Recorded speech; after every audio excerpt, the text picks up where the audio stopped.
Hey everybody, Jason Burmis here with Ford Fischer from News2Share. Now, if you are unfamiliar with Ford, he has been on the ground at some of the most explosive demonstrations, protests, not only here in DC, but around the country and beyond. So I wanted to talk to somebody who's not only a true independent journalist, but does something very different from things like myself. He doesn't put his face in front of the camera. He's just there to get the actual raw footage.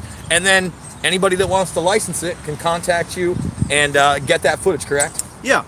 So how do you get started in something like this, Ford? Yeah, so I kind of started this in college with with another friend who was a student at the time, and basically we just went out and we were here in Washington D.C. We were filming protests under the Obama administration during the Obama time, when protests were very different, right? So activism, street protest tends to have been mostly a progressive or a left-wing tactic. And so during Obama, most of the protests we were filming were people kind of protesting Obama from his left, right? Code Pink type Code people. Pink, exactly. Protesting him because he didn't, end the torture program. Because he had promised to shut down Guantanamo Bay at the very least, and that never happened. Yes. And same with continued and expanded deportations, things like that. I think the thing that probably solidified our style is that the Ferguson and Baltimore kind of uprisings happened in 2014 and 2015. So my co-founder Trey went to Ferguson a couple times. Both of us went to Baltimore during the protests there, and we realized the mainstream media doesn't kind of run around following protesters into the thick of it. They don't try to talk to them up close, right? What a normal news story on the mainstream media usually looks like from a situation like that is, they have some helicopter footage of some people breaking things, and then they go and interview like Al Sharpton or something, which isn't to say that that's not an important voice to show, but it's not the person actually doing the stuff. And that's the guy you can see all the time. Right. You don't have to be at a protest to hear what Al Sharpton has to say. And so I've noticed this trend just in general is that the mainstream media spends more time showing pundits, commentators, whatever, than actually like voicing the opinions of the people who are on the ground doing the stuff, right? So when I covered Charlottesville, for example, which is what a lot of people know me for having covered, that day, bulletproof vest still on, when I walked into my hotel room, as I was kind of looking through my own footage and stuff, we threw on CNN, and they were having like a discussion with three people on the screen. None of those three people actually having been in Charlottesville. They were running B-roll that they had gotten maybe from a CNN camera, maybe from AP or something, but they were running kind of a repeated B-roll thing and talking about what it means for electoral politics and so forth. But those people weren't literally there on the ground to experience it. So I try to go up close, live streams, interviews, all on video, all raw, and it's very little of my own voice or my own face speaking.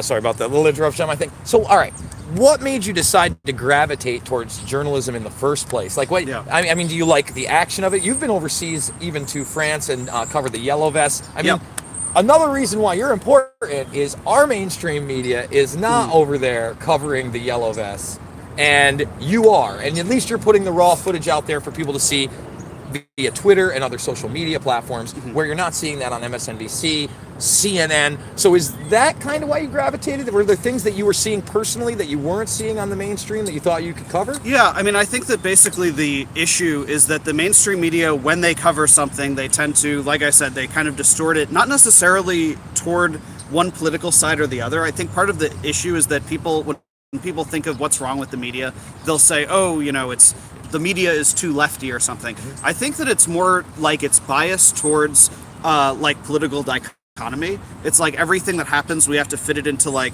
well, if you're the Democrat, you think this. If you're the Republican, you think this. Like it's almost biased towards the concept of like two-sidedness. Yeah, it's almost team politics.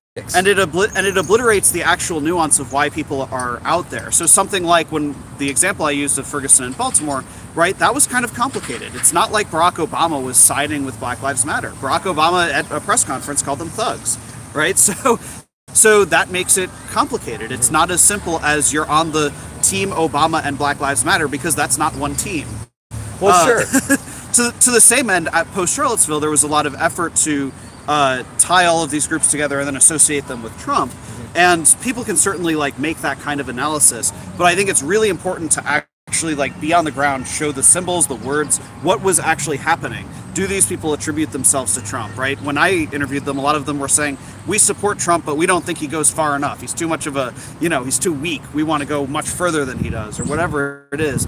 And so it's not about projecting those people's message or advertising it or trying to make it louder. But I do think that documenting those trends helps us understand how we got to the political state we're in at any given moment. And you know what? That's a great way to segue into what we were talking about before the camera, and the fact that we don't have that in China. That there are no people, whether it even be Western journalists, that are allowed there to just kind of film and put that out there, but the journalists within. And then you revealed to me that you actually teach a course on this with Chinese journalists or aspiring Chinese journalists. Why don't you tell the people about that? So to be clear, I went to American University, which is where I graduated from, and I have had that for 3 summers. American University has hosted a delegation of Chinese aspiring journalists to do basically classes on journalism here in China. And so I have taught a few hour long seminar each of those summers. And I've talked about basically my ethic of journalism. And I tell them, it's not like this is how everyone is supposed to do journalism. Not everybody can just be raw footage. Somebody has to narrate, somebody has to analyze or whatever. But for me, it's about doing this, very raw, up close live stream and so forth. But the thing that I think you were kind of asking about is a lot of the questions I got actually took it many steps back after I describe all of this stuff about how I do my coverage, a lot of the same stuff we've just talked about. A question I literally got is, how do they do these demonstrations without going to jail? That was an actual thing. Well, that actually speaks to the mentality of these people and the culture that they're raised in, right? I mean, there's nothing else you can say about it. And so I see there as being an inherent conflict. This is one of the themes that I go through in that presentation with them, between kind of illegitimate authority and authentic, objective reporting. So again, that's not to say that the purpose of journalism is to fight any particular target, but if somebody's authority, if somebody does something wrong and their authority is illegitimately derived, right? So I mean, the most simple example would be if a cop hits somebody who shouldn't have been hit, right, or something, and there's video of that moment, then you learn something from that. You can reform it for the future. You can find justice for whatever it was, whatever the problem is. So in the case of somewhere like China, you have enormous state restrictions on media that dwarf the problems we have here in the U.S., which is not to minimize issues we have in the U.S. with press freedom, but China, it's basically impossible to do the kind of work that I do. I could not go to China and do this profession there. Yeah, I was wondering, have you ever attempted, even obviously prior to this, but attempted to get in and just cover any kind of story there? So I've never tried to go to China because it wouldn't be worth it. I don't even know if they'd let me out of the airport. But I will say that I did send. I have a sort of co-producer at News2Share named Alejandro Alvarez. I did send him to Hong Kong. Okay. And so he did cover about a week of the protests, which are essentially against China. Although it is Hong Kong police, they are protesting in Hong Kong because they want sovereignty from China. So because they also, for those that don't understand, they were under British rule for many, many years, and their culture, although they are a part of China, they are also very separate from China. And the people there, did you go to Hong Kong and cover those protests? So I personally didn't go to Hong Kong, but like I said, my co-producer did, and he sent me back footage, which I edited and published in real time. So I guess that'll bring us to today, and obviously the two biggest cases right now, Roger Stone, right up the road from the Capitol guys, and then obviously the Assange extradition case in London. You're kind of covering both of those. I just ask you this: how do you feel about the mainstream coverage on both of those events, as opposed to what you're seeing on the ground? Yeah. So the interesting thing about covering any kind of court case, I guess I'll start with Roger Stone because we're a block away from the courthouse, which is where you saw me and then wanted to do this interview. Yes. So the thing about any court situation is that generally you can't bring cameras into federal courts. It's just the way it is. I wish that would change because, in my opinion, it would actually be very informative to be able to film, anything except. I do agree with restrictions against filming juries, but other than that, I do think that it would be nice to have the First Amendment acknowledge your right to film in a courtroom. They used to do it on True TV all the time. I know it's case by case, and obviously we want to protect the jury. Yeah. But there's no reason that I shouldn't be able to see that stand, that witness, and that lawyer. And it's usually up to the discretion of the individual judge. And so there are kind of issues case by case, but No, I don't think so. Okay. But federal cases, though, pretty much you can never film in a federal court, right? That's kind of a blanket ban. And part of the reason that will probably never change is because you would need a Supreme Court decision to change it, and the Supreme Court doesn't want to be filmed. So the precedent being changed would affect them. They're never going to do that. So for the time being, as far as my coverage is concerned, I'm only able to film outside of the courtroom. So I've been able are they to, allowing journalists inside the courtroom with nothing? You can't journal- audio record, can you? You can go in you can go in basically naked but for your clothes, right? So my understanding is you can't bring any kind of electronic into the courtroom itself. I think, although I haven't actually done this, so don't quote me, even though I'm on here on the record. Don't quote Ford Fischer. Yeah. My understanding, I think that journalists can bring in phones into the overflow room. So they have a room where like it's doing a video broadcast, like closed circuit, into that room. You can't film the TV screen in that room, but those people are able to watch it and then look at what's happening and tweet, for example. Okay, excellent. So I wish that press freedom would change. But so for me, I film people, lawyers, defendants, whatever, go in and out of court. You can learn a lot about someone from their demeanor, especially if they make a statement. Roger Stone himself, separate free speech issue, but he's currently under a gag order. So Roger Stone has not been able to sort of say anything. So to me was he about put his under case. that gag order after the verdict? No. So when he was initially arrested, he was making a lot of big statements, but he did make bail, and then he continued to make some statements. In one case, he actually, like, it was a retweet or a share of a post on Instagram or something, but in some manner he shared an image that included the judge with a crosshairs like next to her face or something, and she didn't like that very much.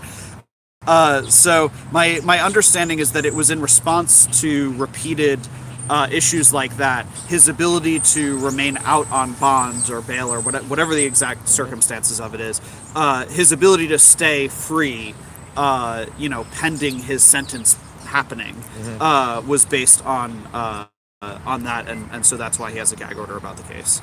All right, Ford, they can license stuff at News2Share? Yeah, so on all of my individual YouTube videos, I have a description that kind of just says, for licensing, contact, me. I mean, basically I have a few ways of making money with the kind of journalism I do, because it's not actually, I'm not getting paid by corporate media or whatever. So the three ways are, so there is licensing. So a lot of documentaries and so forth might find my footage useful. And so, yeah, they reach out to me with information that's, below each of my YouTube videos.